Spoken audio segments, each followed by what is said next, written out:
Tourism operators in Western Australia's Kimberley region are alarmed by AI-generated videos circulating on social media that misrepresent local landscapes and threaten Indigenous culture. For more, I'm joined by Dr. Karen Sutherland from the University of the Sunshine Coast. Great to see you. How do AI-generated videos misrepresent Western Australia's north? What's happening? They're completely showing a different picture to the reality of what the landscape is. So they're showing some areas where it's almost safe to interact with crocodiles and all sorts of things, but the actual landscape is being misrepresented. So it's giving the idea to tourists that the landscape and the country is very different to the true reality. When they get there, it's going to be different to what they expect. So there's that. But it's also Indigenous tourism operators who are local just saying it's just not an acceptable way for the country to be represented as well, because it takes away that true essence and spirit of the country to be shown that.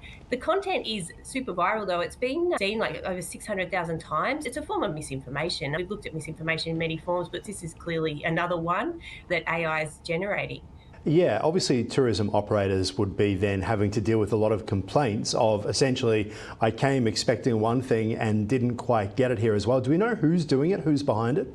No, they haven't really said, but this isn't an isolated case of images of sort of Australian landscapes being shown online. There was another incident. This was more when it was a natural disaster up in Cairns, and people were generating AI video to show that what was happening was much worse than what it really was, to try and get donations. So this sort of activity is just becoming more and more commonplace.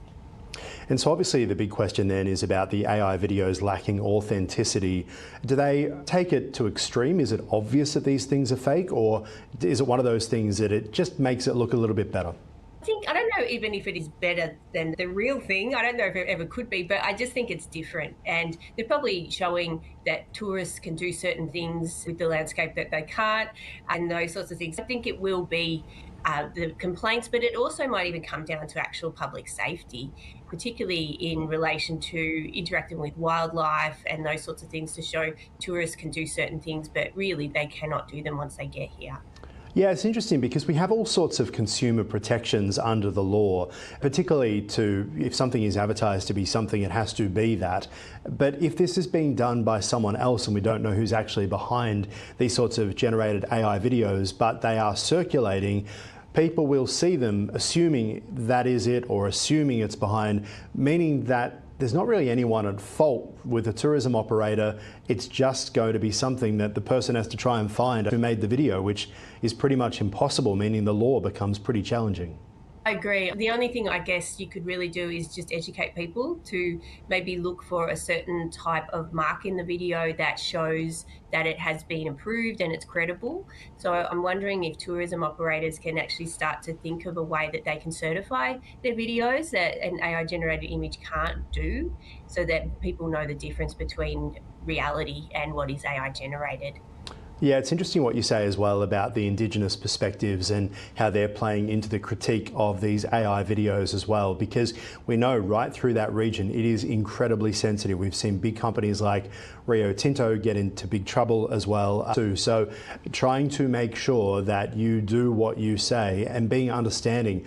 There are two very different cultures, the Indigenous culture and the tech culture of AI. First Nations communities have such a deep connection to country that it is very disrespectful for it to be AI generated in this particular way, because as I've mentioned previously, some of the commentary's been that it just loses that true essence and the spirit of country by doing that. And so hopefully, yeah, there'll be ways that we can work out ways to stop it, or at least, as I mentioned, certify the images and videos so people can tell the difference.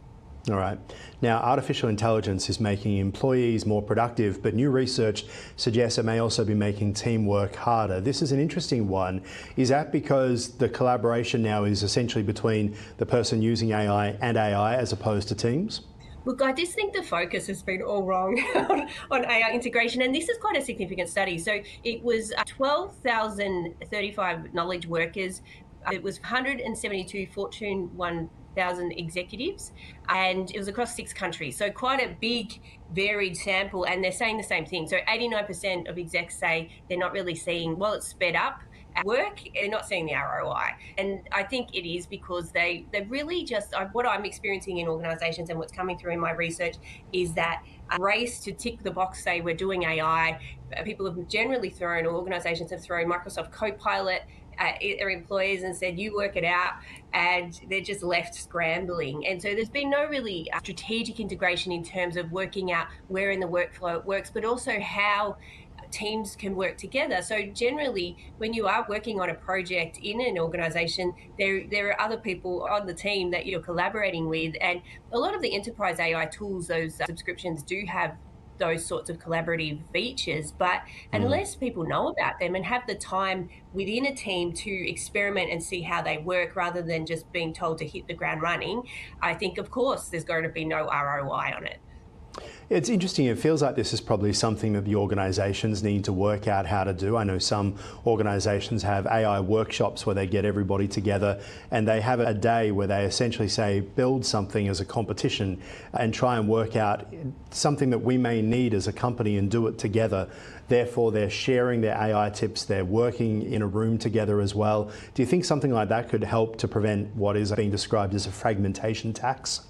Maybe for a day. I think there needs to be time built in where people can actually see how it's meaningful for them and how AI can work within the team. Because you guess it's great to go to a workshop, but then once you're out of that workshop, you're expected to go back to work, and there's no time to apply what you've learned. So what I'm seeing from organizations, Canva is a great example. I think a couple of weeks ago, they shut down tools for a whole week, and they had workshops but also sessions where people had the time to experiment and then realize how they can use AI in their own work practice rather than trying to meet deadlines and it falls down the list, so they don't actually get the opportunity to do it in a meaningful way. Yeah, it goes back to my earlier point though, why so many businesses are focusing AI efforts on individuals rather than team collaboration. Why do you think that is? I don't think they understand what the enterprise tools can do. And I think they've left it up to the individual to work it out for themselves rather than taking that strategic approach. And then, okay, looking at getting AI literacy up on an individual level, but then going, okay, now as a team, how can we use AI together on particular projects? And then looking at those projects and plotting them out, auditing them to see what collaborative AI tools can support those projects.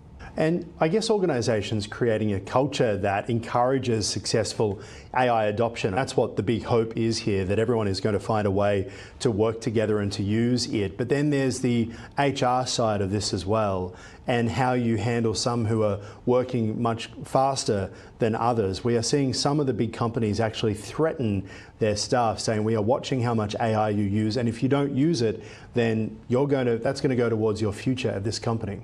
Yeah, I'm seeing that a little bit as well. And even AI use has been put into performance reviews as well, as because it's an essential. But the other thing to remember too is so while the focus on speed from this particular research, so 89% said it's increased speed of work.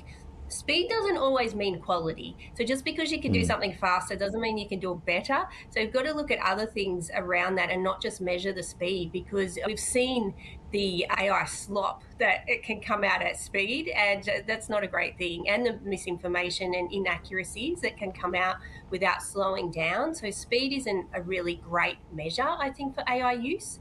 I think there needs to be other considerations at play. All right, we'll leave it there for now. Dr. Karen Sutherland, always appreciate your insights. You are the master of AI. We'll talk to you soon. Thank you.